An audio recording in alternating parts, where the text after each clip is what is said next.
C'est le printemps, et aujourd'hui je fais le bilan de mes lectures et des défis que je me suis lancée pour 2025. De janvier à mars, j'ai lu 19 livres, donc je suis très contente de l'avancée de mes lectures. Le but de me lancer ces défis cette année et de créer cette chaîne YouTube, c'était de m'encourager à lire plus. Donc pour l'instant ça fonctionne et j'en suis très heureuse. Sur ces 19 livres, on a 13 autrices. Et donc pour l'instant, pour le défi que je me suis lancé de lire au moins 50% de livres écrits par des femmes, eh bien je suis sur la bonne voie, voire la très très bonne voie. Parmi ces livres, on trouve 3 essais. Le premier, c'était Une femme dans la nuit polaire, donc le récit d'une femme qui a passé une année dans le pôle Nord. Le deuxième s'appelle Pleurer au supermarché, c'est également un récit.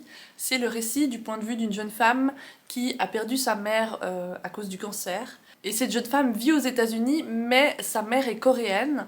Et en fait, elle retrace leur relation mère-fille et leur relation à leur culture coréenne, notamment à travers la nourriture. C'est un récit à la fois touchant, émouvant et gourmand. Le troisième essai que j'ai lu s'appelle Poésie du gérondif. C'est un livre sur les langues et la linguistique et qui s'intéresse en particulier à toutes les particularités étonnantes ou singulières des langues à travers le monde. C'était une lecture vraiment passionnante. Donc dans mon défi de lire 10 essais en 2025, je suis plutôt sur la bonne voie. Pour l'instant, 3 essais lus en 3 mois. Si je continue comme ça, je devrais pouvoir en lire 10, voire 12 cette année.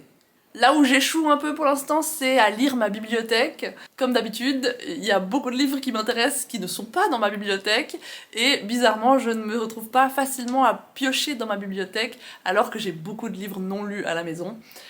Ma foi, c'est comme ça. On verra si je m'améliore au cours de l'année. Pour l'instant, j'ai lu 4 livres qui viennent de ma bibliothèque. C'est peu.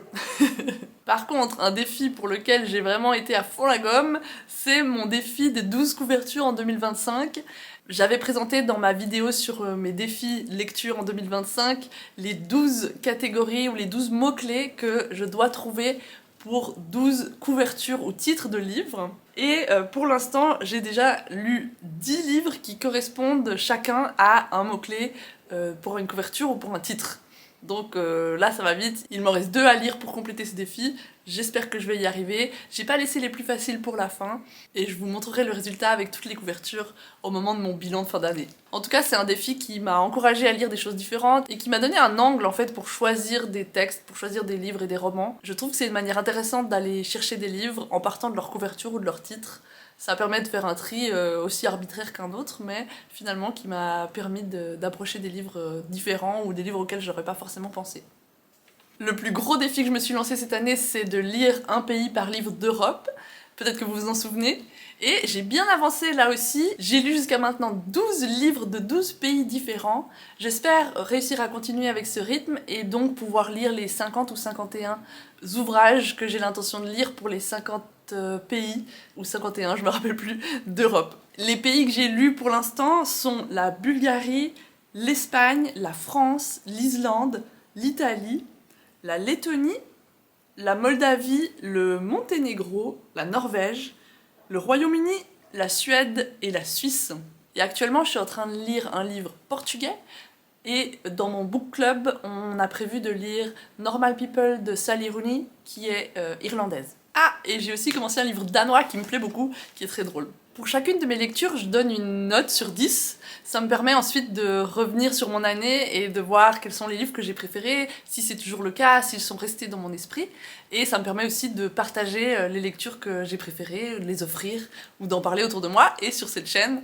Donc ce que je vous propose, c'est de faire un petit aperçu, un petit récapitulatif des notes que j'ai pu mettre jusqu'à maintenant, donc de janvier à mars, sur les 19 livres que j'ai lus. Tout d'abord, je vais vous parler des 5 livres pour lesquels j'ai donné la note de 9. Il s'agit de Le serpent de l'Essex de Sarah Perry, qui vient du Royaume-Uni, de L'œil du léopard de Henning Mankell, que j'avais lu pour la Suède, de Mère de Theodora Dimova, que j'avais lu pour la Bulgarie, de La bouche pleine de terre de Branimir Cjepanovic, qui vient du Monténégro, et de Un psaume pour les recyclés sauvages de Becky Chambers, qui vient des États-Unis et qui n'est donc pas dans le cadre de mon défi de lire l'Europe, mais dont j'ai déjà parlé dans une vidéo sur mes livres préférés en 2024, puisque c'est une des autrices de science-fiction que je préfère. On a un livre qui a obtenu la note de 9.5 et c'est un essai dont je vous ai déjà parlé tout à l'heure. C'est Poésie du Gérondif de Jean-Pierre Minaudier.